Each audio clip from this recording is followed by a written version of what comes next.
what he called troubling and astonishing news, and that is that the rate of infection is climbing in New York. It is steeper. It is climbing higher than they had even anticipated. The inescapable conclusion is that the rate of infection is going up. It is spiking. The apex is higher than we thought, and the apex is sooner than we thought. That is a bad combination of facts.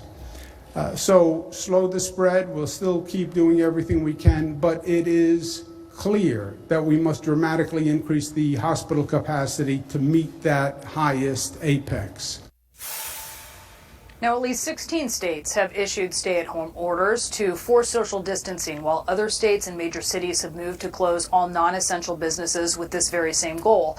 In the United Kingdom, they're threatening fines for anyone who ignores their new strict stay-at-home order. That's $35 on the spot if you are where you are not supposed to be.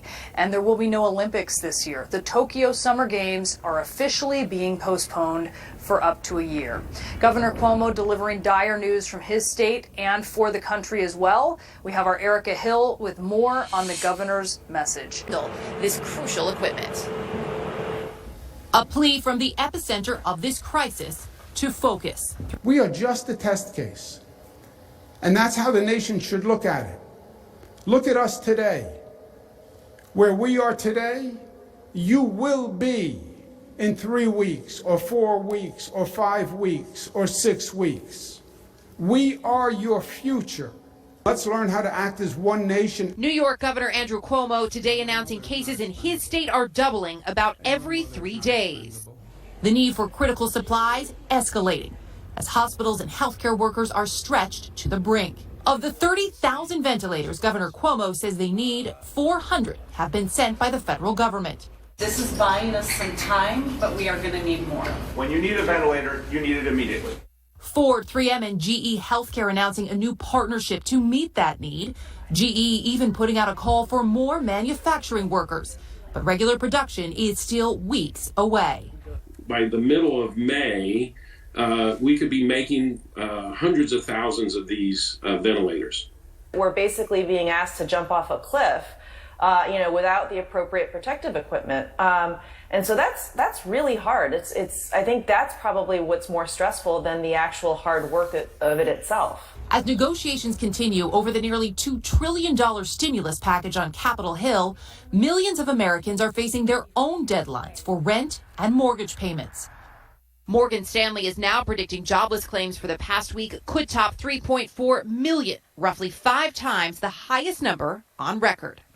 By Wednesday, 16 states, more than 40% of Americans will be under orders to stay home, and more students learning they won't return to a classroom this school year. Business leaders pushing for younger, healthy workers to return to the office as the president pushes to restart the economy. I keep thinking to myself, when the CEO is ready to take the subway to work or a bus to work and then operate the elevator in their company, I'm going to get some sense that they think it's safe enough to end social distancing, and I don't think we're there yet. Do we let people die, or do we kill all the businesses and jobs? It's a twin battle that we've got to be fighting them both at the exact same time, and that's exactly what we're trying to do here. Americans at every level adjusting to the changes in real time with no deadline in sight. Brianna, we did just a short time ago get an update on ventilators coming here to New York State from Vice President Pence. He said 2,000 were sent out today and should arrive today. Another 2,000 should be arriving tomorrow. So that would bring it up to 4,400. But again, the governor saying the need here in New York State is 30,000, Brianna.